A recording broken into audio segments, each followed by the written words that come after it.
take another walk through the garden. It's in September now, the first week of September. We planned on doing one last month, but we've had torrential rains here, and it's just been a nightmare with the plants getting just demolished a lot. So this is my pride and joy hydrangea tree right here, and this is my garden around the mailbox. I have a lot of mums in here that should be blooming next month, so hopefully we'll get to do a tour then too. There's Russian sage, black-eyed Susans, and lots of zinnias. And it's a really windy day, so sorry if there's any sound problems. I have lots of mums that we just purchased last week, so they should be blooming soon. The zinnias have kind of overtaken the sidewalk right there. My colored hydrangeas still have not given me the blooms that I would have liked to have had from them. There's like one flower on each one, which is very sad because usually they're just bursting with big balls of color.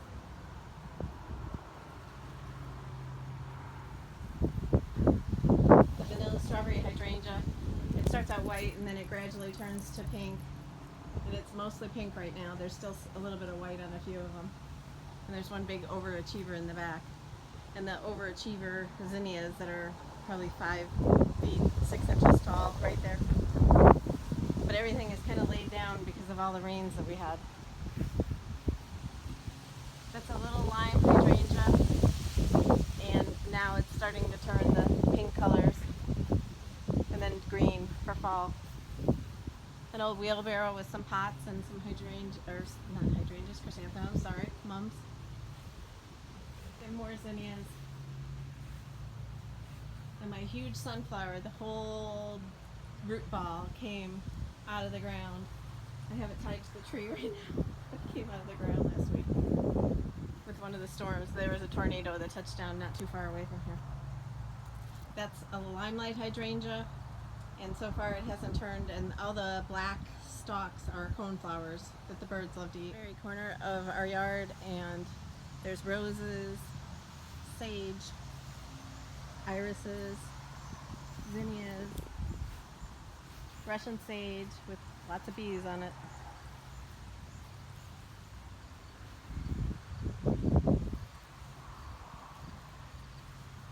And Chelsea's helping me film this, so if I need help, she can continue with helping me. I was tranced by the the bees. I was just looking at all Black-eyed Susans. I forget what this stuff is called. That's what I was gonna seed them. seed them. Yes. And it's turned a really pretty shade of pink. Oh, look at that guy.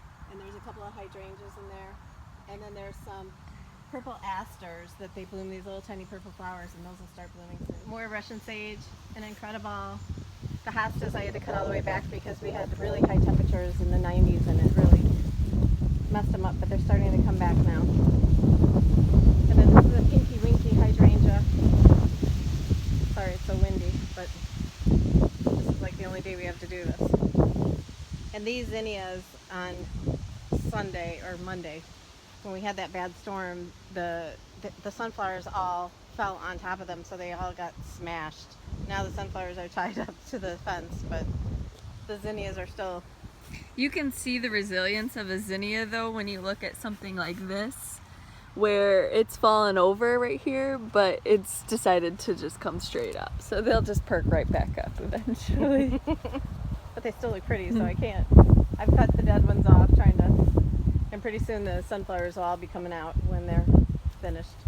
This one could really be tied up. Is this your cosmos? Yes, I did plant some cosmos seeds really late in the season, and they're pretty much getting ready to bloom.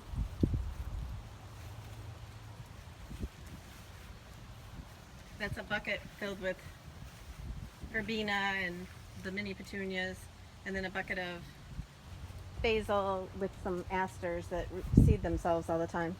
That's another limelight hydrangea. And I've had to cut back all my perennials, but my pots.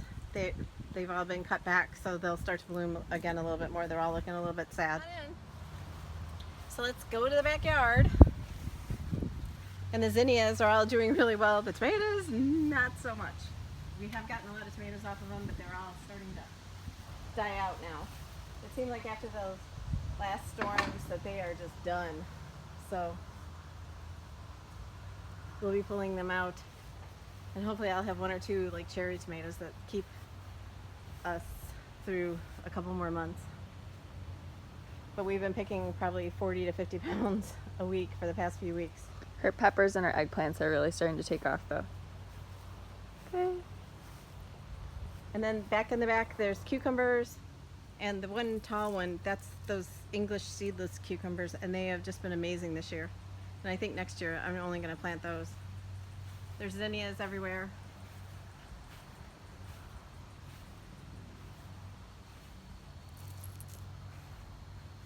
Sunflowers, and you can see the bees just flying around them.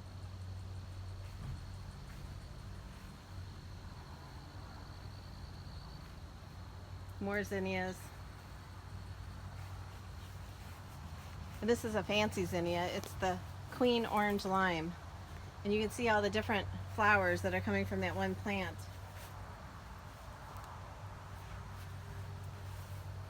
It's definitely my favorite. Then we have a bunch of raspberries. The grandkids were just out here picking them. There's still a lot more to be picked. I do have a lot of weeds in there that I have to get in there and pick, but I can't do that until they're done with the raspberries. More zinnias.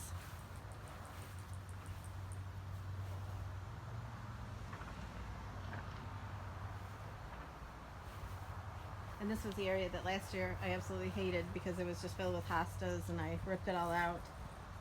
And I just planted zinnias in there. There are some hydrangeas in there, but you can barely see them because the zinnias have gotten so tall. That's a quick fire hydrangea. And then I have two vanilla strawberry cupcakes, I think they're called. I think that they're smaller than a vanilla strawberry.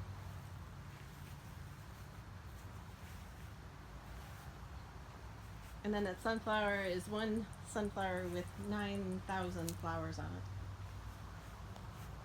So my favorite thing this year was that hose post that my husband built me. I just love that thing. He didn't really build it, but he put it together.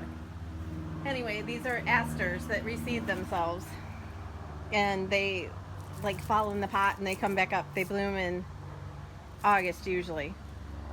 The big purple grass.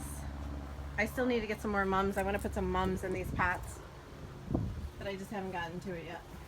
Maybe next month, right? And then the sidewalk has been overtaken by zinnias.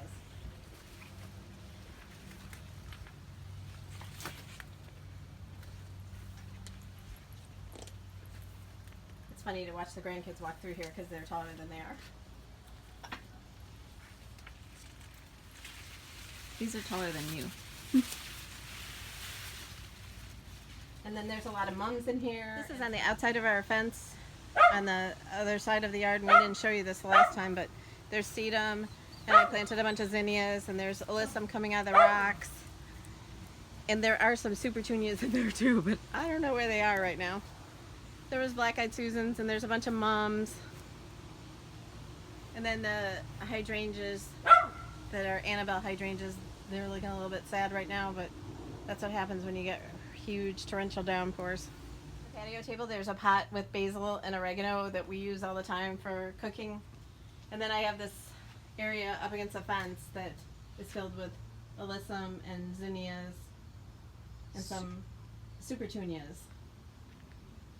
There's asters that just sprout up everywhere. And then, like I said, there's mums all in here, so this all, as soon as the zinnias are done, the mums will start taking over.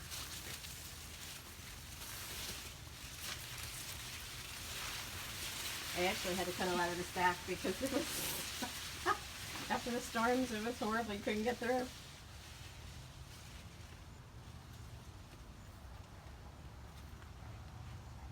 The grass.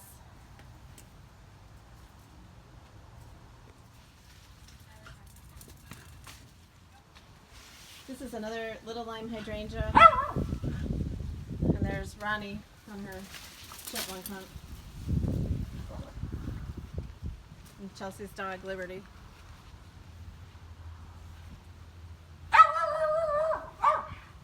But that's it for our garden tour this month, and hopefully we'll bring you one next month, maybe with all the pumpkins.